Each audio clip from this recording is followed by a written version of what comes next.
నమస్తే my info తెలుగుకి స్వాగతం. నమస్కారం. ఈ ఎక్స్ప్లెయినర్ కి స్వాగతం. మనం ఈ రోజు ఒక మైండ్ బ్లోయింగ్ టాపిక్ గురించి మాట్లాడుకోబోతున్నాం. అదే ట్రాన్స్హ్యూమనిజం.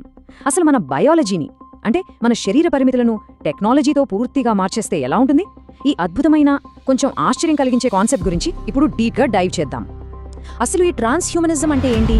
సింపుల్గా చెప్పాలంటే ఇదొక ఫిలాసఫీ. మనిషి జీవిత కాలాన్ని, ఆలోచనా శక్తిని అమాంతం పెంచే టెక్నాలజీలను డెవలప్ చేసి వాటిని అందరికీ అందుబాటులోకి తేవడమే దీని మెయిన్ గోల్. అంటే వయస్సు పెరగడం, మతిమరుపు రావడం లాంటి మన సహజమైన లిమిటేషన్స్ను దాటేసి మనల్ని మనం ఒక నెక్స్ట్ లెవెల్కి అప్గ్రేడ్ చేసుకోవడం అన్నమాట. సరే, ఈ ఎక్స్ప్లెయినర్లో మనం కవర్ చేయబోయే టాపిక్స్ ఒకసారి చూద్దాం. ఫస్ట్, ట్రాన్స్హ్యూమనిజం అంటే ఏమిటి? సెకండ్, దీని వెనుకున్న హిస్టరీ.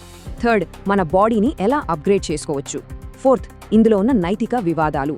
ఫైనల్గా అసలు మానవ మనుగడకు ఎలాంటి ముప్పులున్నాయి అనేది కవర్ చేద్దాం. సో ఫస్ట్ సెక్షన్తో స్టార్ట్ చేద్దాం. ట్రాన్స్హ్యూమనిజం అంటే ఏమిటి? దాని కోర్ ఫిలాసఫీ ఏంటి? అసలు భవిష్యత్తులో మనిషి ఎలా ఉండబోతున్నాడు అనే దానిపై వీళ్ళ విజన్ ఏంటో తెలుసుకోవడం చాలా ఇంట్రెస్టింగ్గా ఉంటుంది. ఈ విజన్ని కరెక్ట్గా అర్థం చేసుకోవాలంటే 1957లో ఫేమస్ బయాలజిస్ట్ జూలియన్ హక్స్లీ చెప్పిన ఈ మాటలు వినాల్సిందే. మానవ జాతి గట్టిగా తలుచుకుంటే తనను తాను పూర్తిగా అధిగమించగలదు. ఇది ఒక్కరిద్దరికి కాదు, మొత్తం మానవాళికే సాధ్యం అని ఆయన అన్నారు. అంటే మనిషి పోస్ట్ హ్యూమన్ అనే ఒక సూపర్ హ్యూమన్ స్టేజ్కి వెళ్లడమే ఈ ఫిలాసఫీ మెయిన్ టార్గెట్. అయితే ఇక్కడ ఒక షాకింగ్ ఫ్యాక్ట్ ఉంది. హాంక్ పెలిసియర్ చేసిన ఒక సర్వేలో దాదాపు 24% మంది ట్రాన్స్హ్యూమనిస్టులు తమకు ఇమ్మోర్టాలిటీ అంటే ఎప్పటికీ చనిపోకుండా బ్రతికే ఉండటం అస్సలు ఇష్టం లేదని చెప్పారు. ఆశ్చర్యంగా ఉంది కదూ? ఎందుకంటే భూమి మీద జనాభా పెరిగిపోతుందనో లేదా చావు లేకుండా 100 ఏళ్లు బ్రతకడం మహాబోరనో వాళ్ళు ఫీల్ అవుతున్నారు. ఓకే, ఇప్పుడు మన సెకండ్ సెక్షన్ చరిత్రలోకి వెళ్దాం. టెక్నాలజీతో మనల్ని మనం అప్గ్రేడ్ చేసుకోవాలనే ఈ ఆలోచన రాత్రికి రాత్రే పుట్టింది కాదు. దీనికి 100 ఏళ్ల హిస్టరీ ఉంది. ఆ రూట్స్ ఎక్కడున్నాయో ఒకసారి చూద్దాం. ఈ టైమ్ లైన్ చూస్తే మనకొక క్లారిటీ వస్తుంది. 1923లో జేబిఎస్ హాల్డేన్ డేడలస్ బుక్తో జెనెటిక్స్ గురించి కొన్ని ప్రెడిక్షన్స్ చేశారు. ఆ తర్వాత 1957లో జూలియన్ హక్స్లీ ఈ ట్రాన్స్హ్యూమనిజం పదాన్ని పాపులర్ చేస్తే 1965లో ఐజే గుడ్ అనే ఆయన అల్ట్రా ఇంటెలిజెంట్ మెషీన్ కాన్సెప్ట్ తెచ్చారు. ఇక ఫైనల్గా 1990లో మ్యాక్స్ మోర్ ఈ ఉద్యమానికి కొన్ని అఫీషియల్ రూల్స్ సెట్ చేసి ఒక షేప్ తీసుకొచ్చారు. ఇక్కడ ఐజే గుడ్ చెప్పిన పాయింట్ ఒకటి మనం ఖచ్చితంగా హైలైట్ చేసుకోవాలి. ఆయన ఏమన్నారంటే, మనిషి కనిపెట్టాల్సిన ఆఖరి ఆవిష్కరణ ఒక అల్ట్రా ఇంటెలిజెంట్ మెషీన్ మాత్రమే. అంటే మనకంటే తెలివైన మెషీన్ మనం కనిపెడితే ఇక మిగతావన్నీ అదే చూసుకుంటుంది కదా. భవిష్యత్తులో టెక్నాలజీ ఎంత స్పీడ్గా డెవలప్ అవుతుందో ఆయన ఆ రోజుల్లోనే ఎక్స్పెక్ట్ చేశారు. ఇప్పటివరకు థియరీ మాట్లాడుకున్నాం కదా, ఇప్పుడు సెక్షన్ 3లోకి ఎంటర్ అవుదాం. Upgrading the human body. ప్రాక్టికల్గా రియల్ వరల్డ్లో మనిషి శరీరాన్ని ఎలా అప్గ్రేడ్ చేస్తున్నారో ఇప్పుడు చూద్దాం. ఇందుకు best example scientist Kevin Warwick. ఈయన ఏం చేశారో తెలిస్తే ఆశ్చర్యపోతారు. ఏకంగా 100 ఎలక్ట్రోడ్లను సర్జరీ ద్వారా తన ఎడమ చేతిలో అమర్చుకుని తన నర్వస్ సిస్టమ్ను డైరెక్ట్గా ఇంటర్నెట్కు కనెక్ట్ చేశారు. దీనివల్ల ఆయన తన బ్రెయిన్ సిగ్నల్స్తో ఒక రోబో చెయ్యిని కంట్రోల్ చేయగలిగారు. అంతేకాదు, ఆ రోబో చెయ్యి దేన్నైనా పట్టుకుంటే ఆ సెన్సేషన్ ఆయన వేళ్లకు కూడా తెలిసేది. అమేజింగ్ కదా? అయితే ఇదేదో మైక్రోచిప్స్ పెట్టుకునే వాళ్ళకే పరిమితం అనుకుంటున్నారా? లేదు. నీల్ హార్బిసన్ లాంటి వాళ్ళు తలలో ఒక యాంటెనా పెట్టుకుని మన కంటికి కనిపించని రంగులను కూడా పసిగట్టగలుగుతున్నారు. కానీ ఇవే కాదు, మన రోజువారీ జీవితంలో వాడే బ్రెయిన్ ఫోకస్ పెంచే రిటాలిన్ లాంటి మెడిసిన్స్, యవ్వరంగా కనిపించడానికి చేసుకునే కాస్మెటిక్ సర్జరీలు, ఇవన్నీ కూడా ఒక రకంగా బేసిక్ ట్రాన్స్హ్యూమనిజం కిందకే వస్తాయి. భవిష్యత్తు కోసం వీళ్ళు ఇంకా పెద్ద ప్లాన్సే వేస్తున్నారు. Nano technology, biotechnology, information technology, cognitive science, ఈ 4 కాంబినేషన్తో మన బాడీ లిమిట్స్ను బ్రేక్ చేయాలని చూస్తున్నారు. అలాగే మన బ్రెయిన్ను కంప్యూటర్లోకి అప్లోడ్ చేసే మైండ్ అప్లోడింగ్, చనిపోయాక మృతదేహాలను డీప్ ఫ్రీజర్లలో దాచిపెట్టి ఫ్యూచర్లో బతికించే క్రయోనిక్స్ లాంటి మైండ్ బ్లోయింగ్ టెక్నాలజీల మీద వీళ్ళు విపరీతంగా ఫోకస్ చేస్తున్నారు.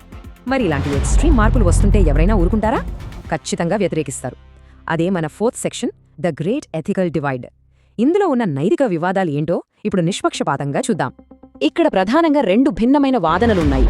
ట్రాన్స్హ్యూమనిస్టులు ఏమంటారంటే, మా శరీరాన్ని మా ఇష్టం వచ్చినట్లు మార్చుకునే రైట్ మాకుండాలి, పుట్టబోయే పిల్లల జీన్స్ సెలెక్ట్ చేసుకునే స్వేచ్ఛ ఉండాలి అంటారు.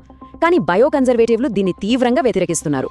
దీనివల్ల అసలు మనిషి అంటే ఏంటో ఆ ఐడెంటిటీనే పోతుందని, డబ్బున్న వాళ్లకే టెక్నాలజీ సొంతమైపోయి సమాజంలో పెద్ద అంతరాలొస్తాయని, అన్నిటికంటే ముఖ్యంగా ప్రకృతి సృష్టికి మనం ఎదురెళ్లినట్లు అవుతుందని వాళ్ళు వాదిస్తున్నారు. ఫేమస్ ఎన్విరాన్మెంటల్ ఎథిసిస్ట్ బిల్ మెక్కిబెన్ ఒక వ్యాలిడ్ పాయింట్ చెప్పారు.